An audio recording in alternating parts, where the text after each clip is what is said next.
Josh Green here for Tungsten Tales. Delighted to be joined by World Matchplay qualifier Luke Woodhouse. How are you doing today, Luke? Yeah, I'm good, thank you. Yeah, thanks for having me back on. Absolute pleasure. Exciting times for you. First time in Blackpool, first time at the World Matchplay. Look, this has been a long road to sort of get to the match play. How does it feel that you've achieved that part of your journey and got there?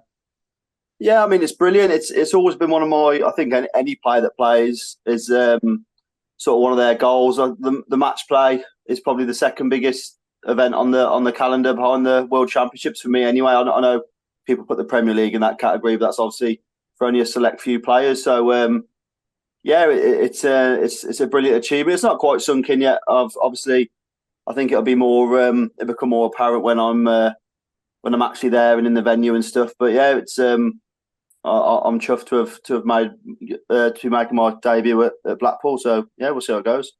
Have you visited the tournament before as a fan or been there to support any of the players? Excuse me. No, I've never been there. I've never even been Blackpool, so I don't even know what like sort of the Winter Gardens is like. And then obviously I've watched it on TV for years and years, and it's the atmosphere always comes across sort of brilliant, and everyone says it's once you've played there, it's a completely different sort of tournament to sort of the Worlds and stuff. It's yeah, everyone raves about it, so I'm really looking forward to sort of experiencing it. Your qualification came through those sort of last batch of Pro Tours where you've sort of finally confirmed the place. What were those two tournaments like, knowing you just needed maybe one win or two to make sure you were there?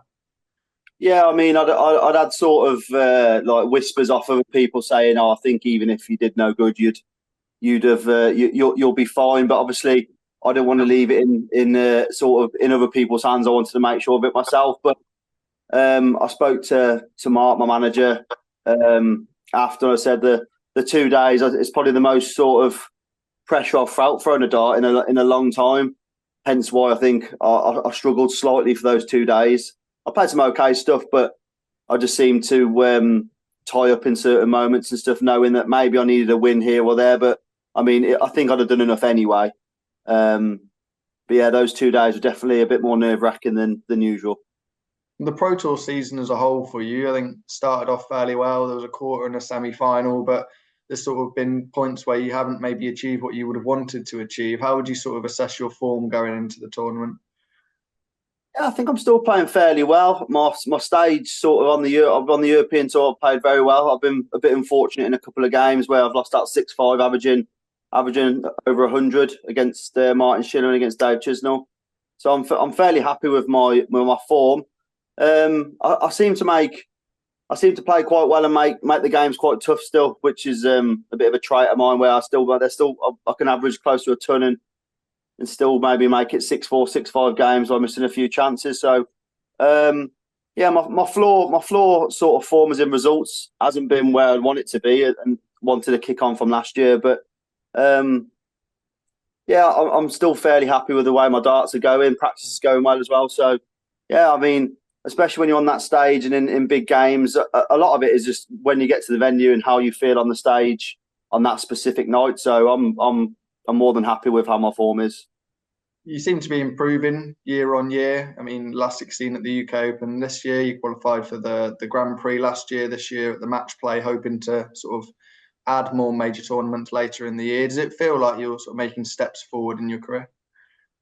Yeah, I mean, I've spoke to my wife, I'm a manager about it, and I think I'm on the brink of the top 32 as well. So, which would be a big achievement for me if I can make that top 32.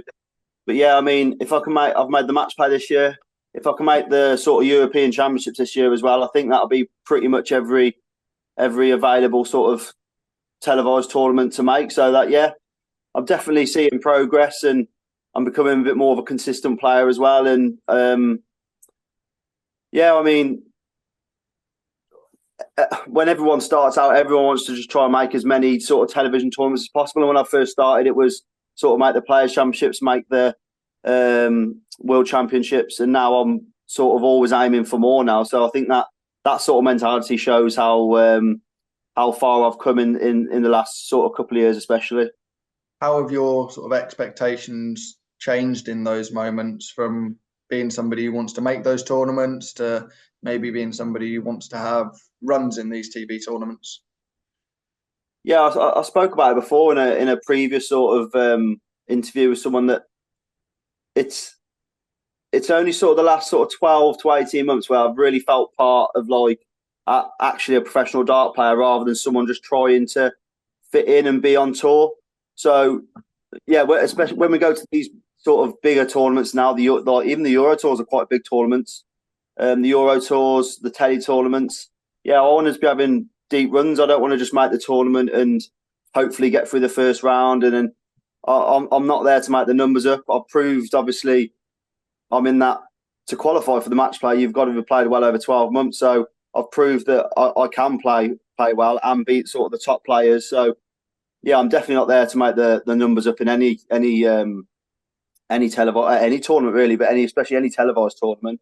I want to try and win it. I know it's obviously from the outside looking in, it's a big ask, but if I didn't think I could win it, I wouldn't go. I know it's a bit of a cliche and everyone says it, but I'm there to do as well as possible.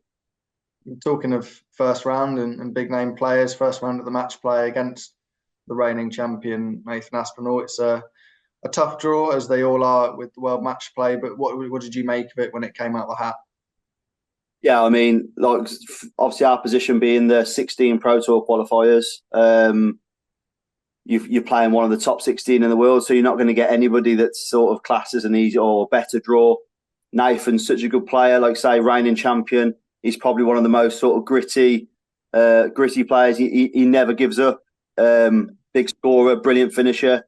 Yeah, I know it's going to be a really tough game. I know he's mentioned that he's struggling with a few problems with his elbow and stuff, I think. But I'd never take someone like Nathan lightly in any capacity anyway. So I know I'm going to have to play well to beat him. And yeah, I hope it's a good game. I hope I perform well and show what I can do. Is there any sort of feeling that you're getting him at the right time? He's maybe not in the form he was at the start of the year. He's got those injury issues, as you mentioned. No, like I said before, I'd never take anybody of Nathan's sort of caliber and the potential of his A game. I'd never take him for granted and think, oh, I reckon it's a brilliant time to get him because of if he's struggling or whatever. But yeah, I don't think he's played as much darts as he would like to. But I also know as soon as he steps on that stage, he'll do anything in his power to win. He'll never give up. So I'm definitely going up there thinking I've got to play my A game to beat him. Someone you did avoid on your side of the draw was Luke Littler, who was in the Pro Tour qualifiers. Obviously, he drew Michael van Gerwen in an absolutely huge game. What do you make of that one, and which way do you see it going?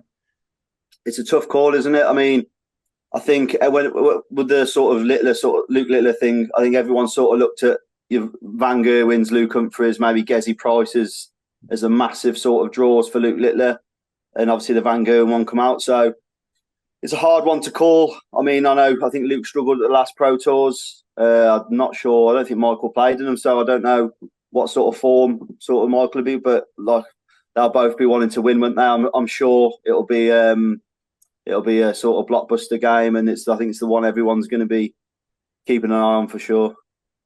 And your managerial stablemate Michael Smith, he's not been handed an easy draw either with his old master in many ways, Gary Anderson. That's another cracking game for Blackpool. Yeah, I mean there's so many good games now. I think I heard Nathan do a little interview after the draw saying he wanted to avoid, I think, Luke Littler and Gary really, because they're the two really that on their day, well, like a lot of players, but they've got the ability to win the whole thing. Do you know what I mean? If they really fancy it. So yeah, I think Michael probably knows how tough a game he's got, and I think Gary knows how tough a game he's got. So I think Michael's playing himself into a bit of form. Yeah, again, it should be a really good game. Well, really appreciate the time, Luke. Hopefully it'll be a cracking game between yourself and Nathan. And yeah, we'll catch up in Blackpool. Yeah, cheers, Josh. Thank you very much.